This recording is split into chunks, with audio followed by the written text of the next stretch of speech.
A decision made. Welcome into the Thursday, January 16th, 2025 edition of the Lunch Break. Chris Schubert here with you. We've got you for the next 2 hours here. KDUS AM 1060 and always on the KDUS AM 1060 app. Welcome in. Like I mentioned, a decision finally made. We know the direction that the Phoenix Suns are going to take. That, the focus of our daily special. Time for our top story of the day. It's the Daily Special. The big move. The small tweak or nothing at all. Which path would the Phoenix Suns take? Well, yesterday we got our answer. As they sent Josh Okogie and 3 second-round picks to Charlotte and got center Nick Richards and a second-round pick in return. This was the long-standing rumor surrounding the Phoenix Suns and their trade pursuits. The Jimmy Butler news fading into the background and into the foreground. The big man, Nick Richards, has been a topic, the focus of the Suns' trade pursuits, trying to get Charlotte to maybe take on Jusuf Nurkic's contract. That not happening. It is Josh Okogie and 3 second-round picks for Nick Richards and a second-round draft pick in return. So the Suns made their choice yesterday. They made their decision very, very clear. They are going to go for the minor tweak. They are going to try to improve on the margins, a la the Arizona Cardinals at the NFL trade deadline, looking at where they're at, maybe saying, hey, we're a little bit ahead of a schedule.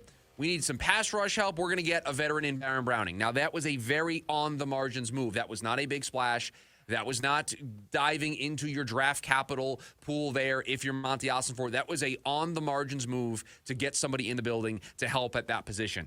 It is exactly what the Suns did yesterday by adding Nick Richards. They needed somebody to take over the starting center role.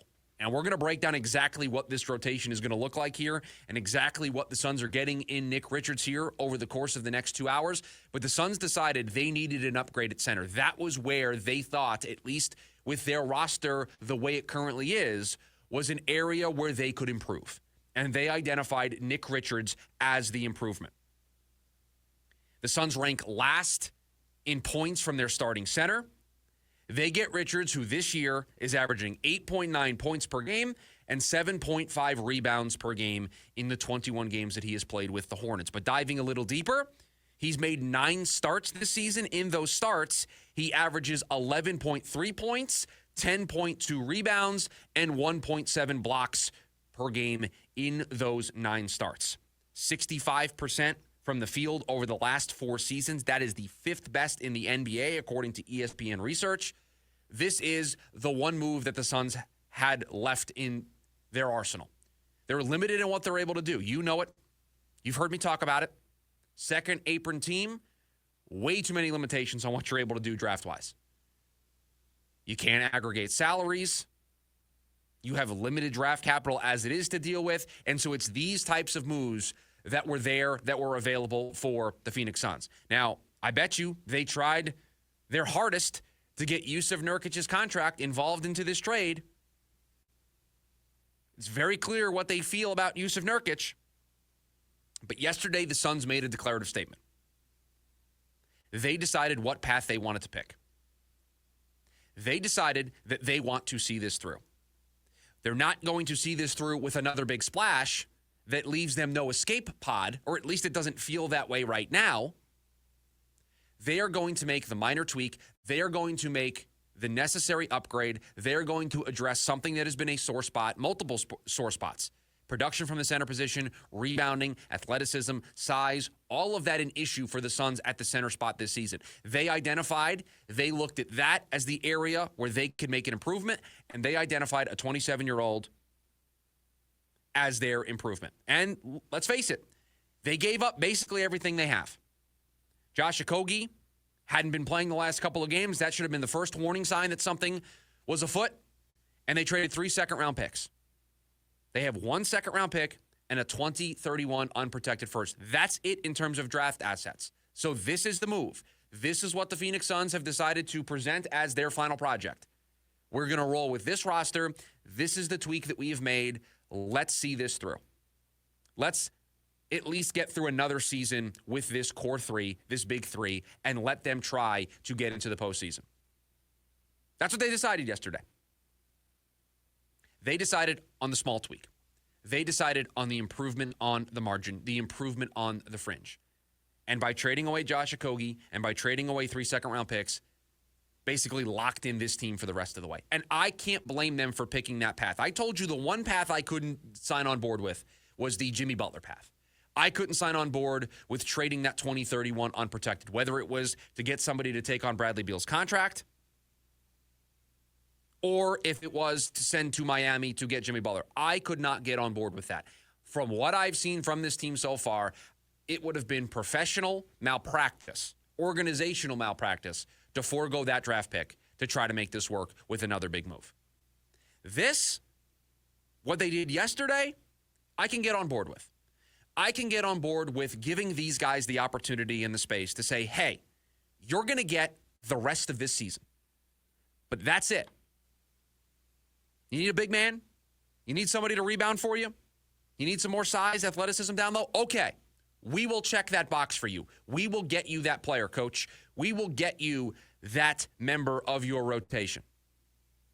You got to make it work the rest of the way because I'm not guaranteeing what next season will look like. I'm not guaranteeing that we allow you to run it back again next season. Listen, they're out of draft picks. They're out of cap space. Not a lot that they can really do. There's always something to be done, but they're very limited in what they can do. And so this was their move yesterday. This is what they are presenting to you, the Suns fan, to say, hey, stay with us for the remainder of the season. So I'd love to know your thoughts on this move. I would love to know if you agree with this approach.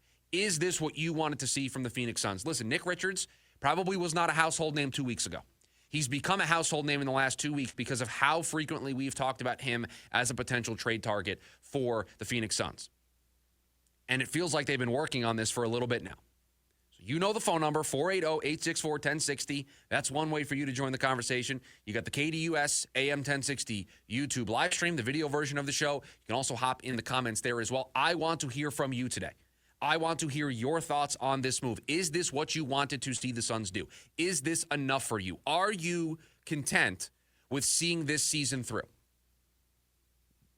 Because you know where I stand. I'm out on this team. I've been out since the middle of December. I've told you that I didn't think that we were going to see anything differently this year in the postseason than we did last year in the postseason. But the Phoenix Suns have told you, they've sent the message loud and clear. We are going to give this big three, this roster, this coach, a little bit of help. We're going to give them the one thing that everybody agrees that they need. And somebody, listen, in his 9 starts this season, he's been a double-double. That's nice production from the center position in terms of points. They sorely need the rebounding. I don't think anyone needs to hear me go on my rant from yesterday about getting out-rebounded the way that they did, giving away the extra possessions on offense the way that they did. A guy like Nick Richards helps in that regard. 7.5 rebounds per game on the season, but when starting, that goes up to 10, basically a double digit, basically a double-double. That's what you're getting from Nick Richards. And we'll talk about what this looks like. We'll talk about what the rotation will be.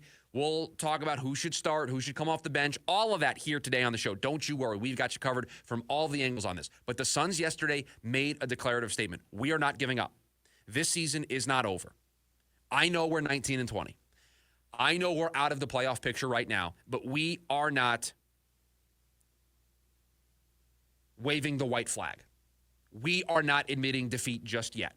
This is not the big move. It's not the big splash that everybody's been talking about for the last, what feels like a month or so. This is a on-the-margin move to address a need that this team had. And if it doesn't work, you hope that Nick Richards can be somebody for you next season. You hope that the athleticism, the rebounding, because listen, let's face it, you and I both know this. The Suns have more problems than just the production out of the center position. They have more issues than just getting out-rebounded. Their defense is a problem. Their inconsistencies on offense are a problem.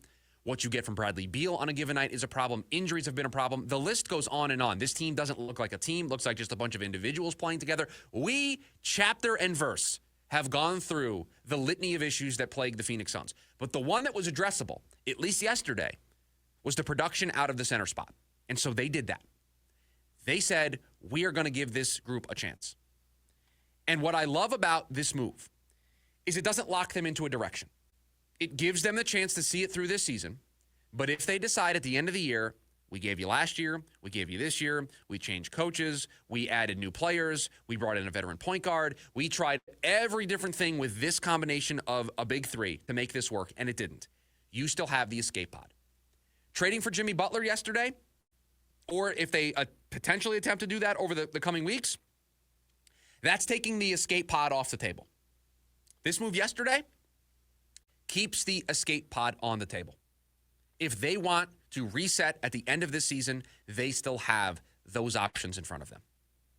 They still have the ability to do that.